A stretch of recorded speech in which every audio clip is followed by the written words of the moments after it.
에베소서 6장 1절부터 4절까지의 말씀,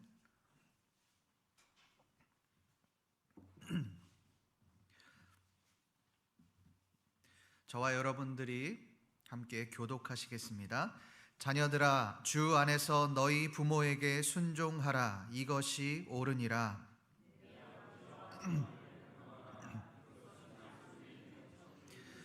이로써 내가 잘되고 땅에서 장수하리라. 또 아비들아, 너희 자녀를 노엽게 하지 말고 오직 주의 교훈과 훈계로 양육하라. 아멘. 오늘 말씀에서 이 바울은 부모와 자녀와의 관계에 대해서 언급을 합니다. 그런데 오늘 말씀을 보며 두 가지 의문이 생깁니다. 첫 번째, 바울은 왜 부모에 대해서 먼저 언급하지 않고 자녀에 대해서 언급하고 있는가라고 하는 의문입니다. 두 번째 의문은 부모들아라고 하는 어머니와 아버지를 언급하는 것이 아니라 왜 아비들아라고 하는 아버지에 대해서만 언급을 하고 있는가라고 하는 의문, 그 두 가지 의문이 오늘 말씀을 보며 생깁니다. 그렇다면 바울은 왜 이렇게 오늘 말씀에서 이렇게 언급하고 있는 것일까요? 이것을 알기 위해서 우리가 오늘 본문 속으로 한번 들어가 보겠습니다. 먼저 자녀에 대해서 한번 알아보겠습니다. 우리 1절 말씀을 함께 읽어보겠습니다. 시작. 자녀들아, 주 안에서 너희 부모에게 순종하라. 이것이 옳으니라. 여러분, 바울은 자녀들을 향하여 뭐라고 말씀합니까? 너희 부모에게 순종하라고 하는 순종을 이야기합니다. 에베소서 5장 22절에서도 아내를 향하여 말을 할 때 바울은 남편에게 복종하라고 그렇게 말을 합니다. 같은 말을 하는 것 같지만 그 뜻은 조금 다릅니다. 아내들에게 말을 할 때에는 submit이라는 단어를 사용합니다. 자녀들이 부모에게 순종하라라고 하는 말을 할 때에는 obey라는 말을 사용합니다. 둘 다 복종의 뜻을 가지고 있습니다. 그러나 그 쓰임은 완전히 다릅니다. 이 submit이라는 뜻은 인간끼리의 관계에서 쓰여지는 단어입니다. 그러나 이 obey는 말씀에 기록되었을 때 인간이 하나님의 뜻을 따를 때 쓰인 단어가 바로 obey입니다. 오늘 본문에서 쓰인 단어는 obey입니다. 이것은 인간이 인간의 말을 따라야 한다라고 말하는 그런 수준의 복종이 아닙니다. 하나님의 명령이라고 말을 하고 있는 것입니다. 자녀들이 부모에게 순종하는 것이 하나님의 명령이라는 것입니다. 1절 말씀을 한번 보십시오. 너희 부모에게 순종하라. 이것이 옳으니라 라고 그렇게 말을 합니다. 이것은 따라도 되고 안 따라도 되는 그런 말이 아니라 하나님의 명령이니 무조건적으로 지켜야 한다는 것을 말씀하고 있는 겁니다. 여러분, 바울이 왜 이렇게 말을 할까요? 당시 기독교인들 중에 부모에게 순종하지 않는 그런 사람들이 있었기 때문에 그렇습니다. 그들은 나는 하나님의 자녀가 되었고 기독교인이 되었으니 이제 부모의 말을 듣지 않아도 된다, 순종하지 않아도 된다라고 주장하는 사람들이 있었기 때문입니다. 여러분, 그들이 왜 이렇게 행동했을까요? 그것은 로마 시대의 문화를 이해해야만 합니다. 당시 로마 시대에는 아버지의 힘이 절대적이었습니다. 가정에 대한 권한은 아버지가 다 가지고 있었습니다. 그런 상황에서 아버지에게 눌려 있다가 예수를 믿고 그리스도인이 되었습니다. 하나님을 믿고 그리스도인이 되고 보니 아버지보다 더 위대한 존재, 하나님이 존재하더라는 겁니다. 그러니 아버지에게 절대적으로 복종하던 그 모습을 완전히 버리고 오직 하나님만 믿으면 된다라고 여기는 그 사람들이 있었습니다. 내가 하나님을 믿으니 더 이상 부모는 무시해도 된다, 그 말은 순종하지 않아도 된다라고 그들은 주장했습니다. 그런데 예수님 시대에도 그런 사람들이 있었습니다. 우리 마가복음 7장 11절에서 12절 말씀을 함께 읽어보겠습니다. 시작.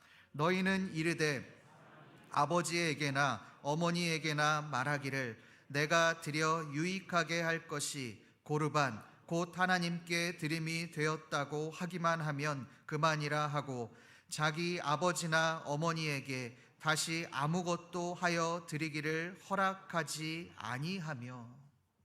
여러분, 그들이 어떤 사람들이었습니까? 고르반, 하나님께 드리기만 하면 부모는 섬기지 않아도 된다라고 주장하는 사람들이었습니다. 신앙이라는 이름으로 하나님은 잘 섬기지만 부모를 무시하고 심지어 부모를 버리기까지 하는 사람들이 생겨나게 되었습니다. 예수님은 그것에 대해 하나님의 말씀을 폐하는 것이다 라고 그렇게 말을 합니다. 2020년 7월 24일에 끔찍한 사건이 하나 일어났습니다. 그것은 69세의 중년 여성이 구타로 인해 사망한 사건이었습니다. 놀라운 사실은 이 여성을 살해한 사람이 여성의 세 딸이었다라고 하는 사실입니다. 큰 딸의 주도 아래 3명의 40대 자매는 어머니를 무차별적으로 폭행하여 사망에 이르도록 만들었습니다. 그런데 이 사건을 조사한 경찰은 놀라운 사실을 발견합니다. 살해당한 여성의 30년 지기의 지인이자 평소 세 자매가 이모라고 부르면서 따랐던 그 여성의 친구가 이 모든 것을 사주했다라는 사실이었습니다. 실제로 이 여성의 친구 진 씨는 세 자매를 가스라이팅하고 재벌가 집안으로 시집을 갈 수 있는데 어머니가 맡고 있어서 어머니를 응징해야만 재벌가 집안으로 시집 갈 수 있다라고 그렇게 사주했습니다. 그 말을 듣고 세 자매가 어머니를 살해한 것이었습니다. 재판에서 큰 딸은 어머니를 왜 살해했냐라고 물었을 때 이렇게 대답합니다. 어머니가 나에게, 우리에게 경제적인 도움을 주지 않았다. 그런데 실제로 알고 보니 아버지로부터 아파트 한 채와 현금 4억을 물려받았습니다. 재벌가의 시집 가는 것에 그 기운을 맡고 있다는, 어머니가 기운을 맡고 있다는 그 미신에 빠져서 자신을 평생 키워준 어머니를 무차별적으로 폭행하고 살해했습니다. 그러면서도 조금도 죄책감을 느끼지 않는 모습을 보며 저는 경악했습니다. 그런데 여러분, 이것이 우리의 모습이 아닌가 생각되기도 합니다. 우리 또한 하나님 앞에서는 잘하죠. 하나님을 위해서는 물질도 시간도 헌신도 잘합니다. 그러나 우리를 낳아주신 그 부모는 잘 섬기지 못할 때가 많이 있습니다. 부모를 챙기고 돌보아야 할 책임이 우리에게 있음에도 우리는 그 의무를 다하지 못합니다. 심지어는 부모를 향하여 다른 사람들은, 다른 부모들은 유산도 많이 자녀들에게 상속해 주는데 왜 우리 부모는 유산은커녕 내가 부양해야 하는가? 왜 내가 더 힘들어야 하는가? 그런 생각으로 원망을 하는 이야기도 들은 적이 있습니다. 말씀을 준비하며 요양원에서 편지를 써내려간 한 할머니의 일기장을 읽으며 제 마음이 찡했습니다. 그 내용의 일부를 읽어드리겠습니다. 자식, 딸, 남매 있으면 무엇하리오? 이 한 몸 머물 곳 없더이다. 아들, 딸, 자식들 유명 인사면 무엇하리오? 이 한 몸 갈 곳 없어 여기까지 흘러왔더이다. 허리띠 졸라매고 고생도 보람으로 생각하며 키워본들 무엇하리오? 작디 작은 이 한 몸 자식들이 아닌 다른 사람 손에 맡겨 있는 것을, 인생의 종착역인 이곳까지가 멀고도 험하였으나 종착역에 벗은 많으나 마음 나눌 것 없이 외롭더이다. 이 요양원에 계신 할머니의 일기를 보며 우리의 부모의 모습들이 떠올랐습니다. 여러분, 우리의 부모들은 우리를 키우시기 위해 자신의 인생을 갈아 넣었습니다. 아이를 키워보니 부모의 심정이 어떤지 절절하게 느껴져 옵니다. 얼마나 고생했을지, 얼마나 힘들었을지 그것이 마음속으로 느껴집니다. 여러분, 우리의 부모들은 우리를 위해 자신의 모든 것을 희생하셨습니다. 잠도 자지 못하고 온갖 마음과 정성과 물질을 쏟아가며 우리의 삶을 책임지셨습니다. 그런데 왜 우리는 부모를 향하여 원망하고 있습니까? 왜 우리 부모는 나에게 도움을 주지 못하나, 왜 내 인생을 더 평탄하게 만들지 못하냐, 그런 생각을 하고 있느냐는 겁니다. 그런 우리를 향하여 하나님은 뭐라고 말씀하십니까? 오늘 말씀 2절에서 3절 말씀을 함께 읽어보겠습니다. 시작. 내 아버지와 어머니를 공경하라. 약속이 있는 첫 계명이니 이로써 내가 잘되고 땅에서 장수하리라. 내 아버지와 어머니를 공경하라는 것입니다. 이것은 하나님의 약속 있는 첫 계명이다라고 그렇게 말씀하십니다. 부모를 공경하는 것이 계명, 꼭 지켜야 할 법이라는 것입니다. 여기에서의 공경은 조건이 있는 공경이 아닙니다. 우리의 부모가 존경할 부분이 많아서 존경하라는 것이 아닙니다. 존재 자체로 존경받아 마땅하다는 것입니다. 성도 여러분, 우리의 부모를 공경하십시오. 말로만이 아니라 실제로 관심을 가지고 돌보십시오. 그것이 우리가 마땅히 해야 할 의무이자 하나님의 명령입니다. 너희 부모에게 순종하라라고 말씀하시는 하나님의 명령에 순종하심으로 내가 잘되고 땅에서 장수하는 복을 누리시는 저와 여러분들 되시기를 간절히 소망합니다. 그렇다면 여기에서 한 가지 의문점이 생깁니다. 그 의문은 부당한 부모의 말에도 순종해야 하느냐라고 하는 의문입니다. 그것에 대해 바울은 뭐라고 말을 합니까? 주 안에서라고 그렇게 말을 합니다. 이 말은 주님이 기뻐하시는 범위 안에서 순종이 이루어져야 한다는 말입니다. 만약 부모가 나쁜 짓을 자녀에게 강요한다, 이것은 거부해야 하는 것입니다. 왜요? 그것은 하나님이 기뻐하시는 일이 아니기 때문에 그렇습니다. 이러한 기준으로 부모가 자녀에게 하나님이 기뻐하지 않으시는 일을 시킨다, 그것을 순종하라고 요구한다, 그렇다면 그것을 과감하게 거부할 수 있어야 하는 것입니다. 그 모든 기준은 바로 주 안에서라고 하는 기준입니다. 제가 처음 20살이 돼서 신학교에 갈 때 저희 아버지와 심하게 다툰 적이 있었습니다. 아버지는 저에게 교사가 되라고 그렇게 강요하셨습니다. 신학은 절대 안 된다고 그렇게 결사 반대를 하셨습니다. 아버지와 이 일로 크게 싸웠습니다. 그러나 저는 아버지와 다투면서도 신학교에 결국 원서를 냈습니다. 제가 그렇게 했던 이유는 아버지를 존중하지 않기 때문이 아닙니다. 그것이 하나님을 기쁘시게 하는 일이라고 생각했기 때문에 그렇습니다. 아버지를 존중하지만 하나님의 뜻이 더 위에 있기 때문에 제가 그렇게 행동한 것입니다. 여러분, 이것이 바로 주 안에서라는 뜻의 의미입니다. 부모를 무시하라는 것이 아닙니다. 부모보다 그 위에 하나님이 역사하신다라고 하는 것을 인정하라는 것입니다. 이것이 바로 주 안에서 부모에게 순종하라는 뜻의 의미입니다. 두 번째, 우리가 부모에 대해서 한번 살펴보겠습니다. 바울은 부모를 향하여 뭐라고 말씀합니까?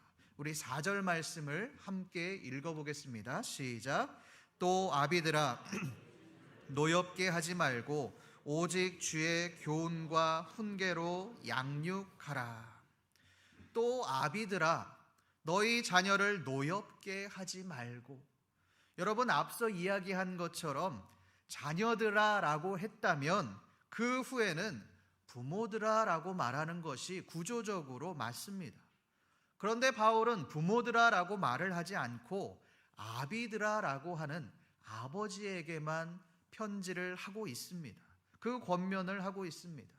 여러분, 왜 이렇게 하고 있을까요? 앞서 말씀드린 것처럼 당시 로마 사회에서 아버지는 절대적인 권력을 가지고 있었습니다. 아이들을 통제하고 모든 명령을 할 수 있는 그런 권력을 가지고 있었습니다. 심지어는 자녀의 목숨까지도 좌지우지할 수 있는 것이 바로 아버지였습니다. 돈이 없는 아버지는 딸을 노예로 팔기도 했고, 장애를 가지고 태어난 아이는 아버지의 권한으로 마음대로 버리는 일까지 그렇게 비일비재했습니다. 아버지는 가정에서 무소부재의 권력을 휘둘렀고, 이 아버지의 권위에 대항할 경우에 심지어는 죽이는 일까지 빈번하게 일어났습니다.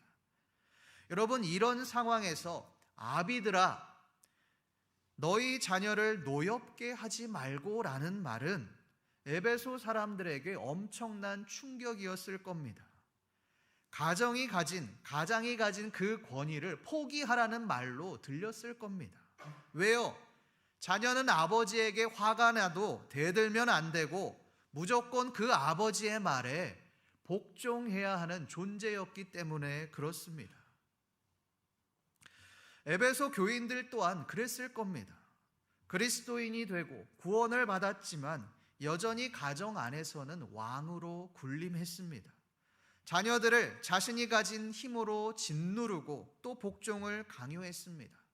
자녀들을 노엽게 하고 분노하게 만들었습니다. 바울은 그런 에베소 교인들을 향하여 말하고 있는 겁니다. 아비들아, 너희 자녀를 노엽게 하지 말아라. 여러분, 바울이 말하는 노엽게 하지 말라는 말이 무슨 뜻이겠습니까? 자녀를 내 소유로 생각하지 말라는 것입니다. 자녀를 양육할 때 있어 부모의 가장 큰 착각은 아이가 내 소유라고 생각하는 것입니다. 헬리콥터 맘이라고 하는 그런 말이 있습니다.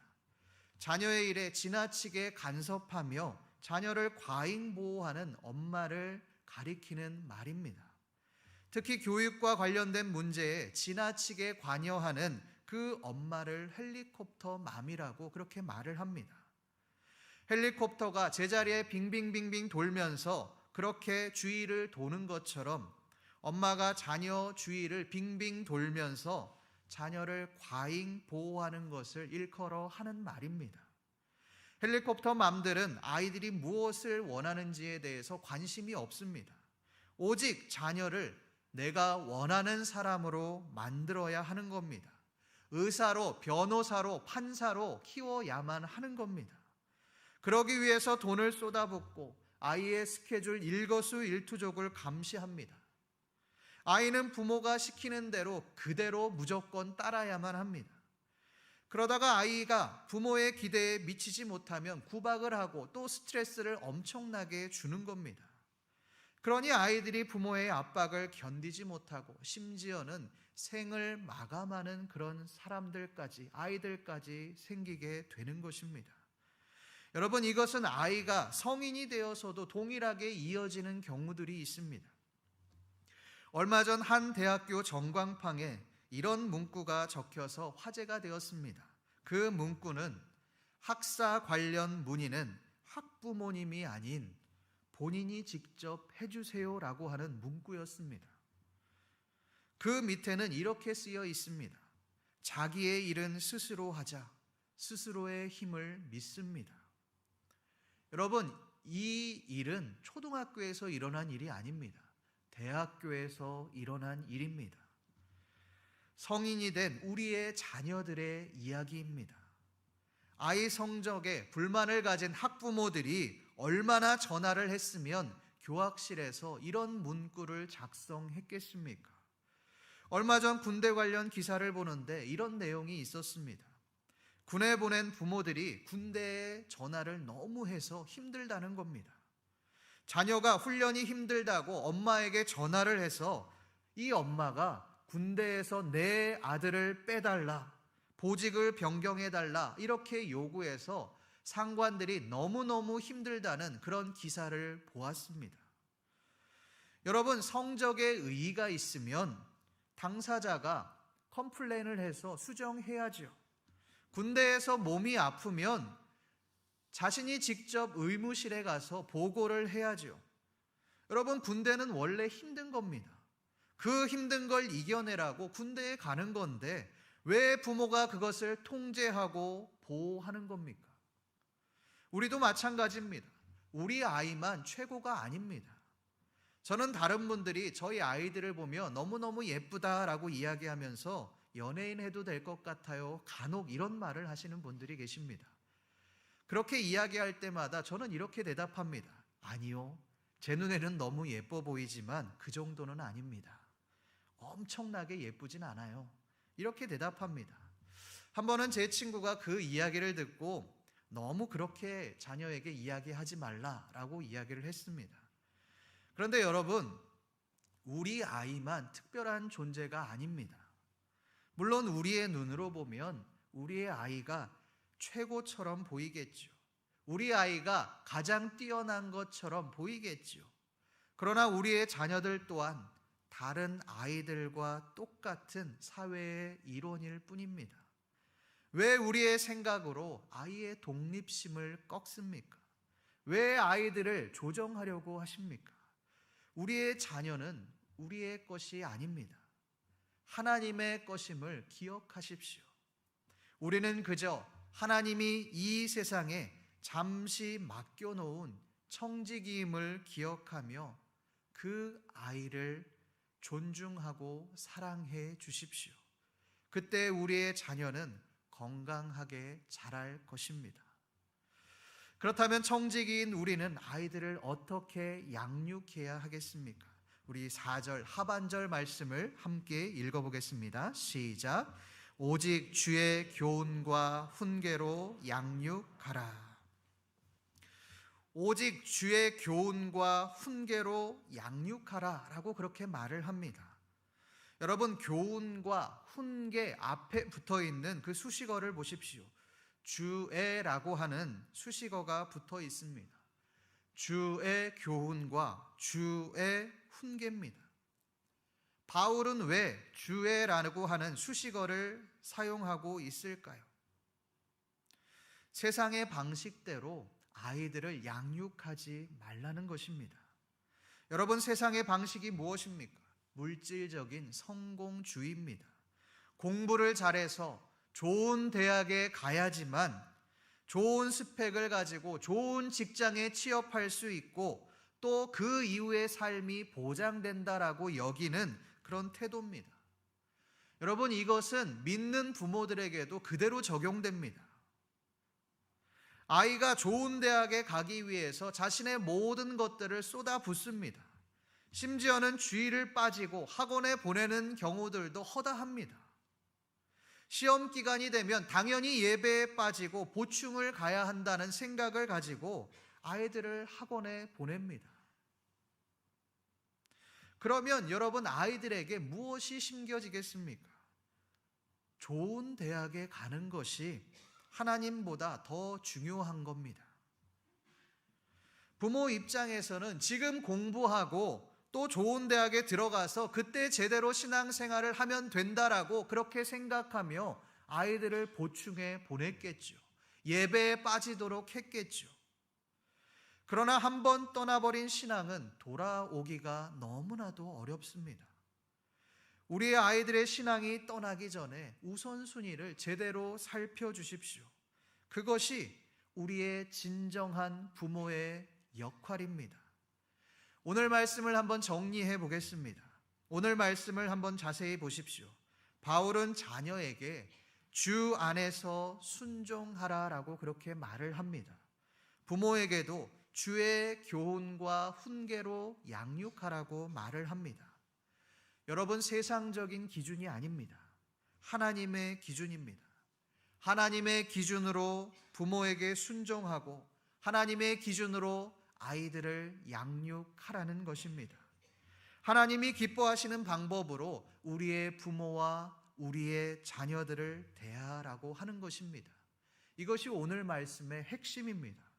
아무리 좋은 것이라고 할지라도 그것이 하나님이 기뻐하지 않는 일이라면 하지 말아야 한다는 것입니다.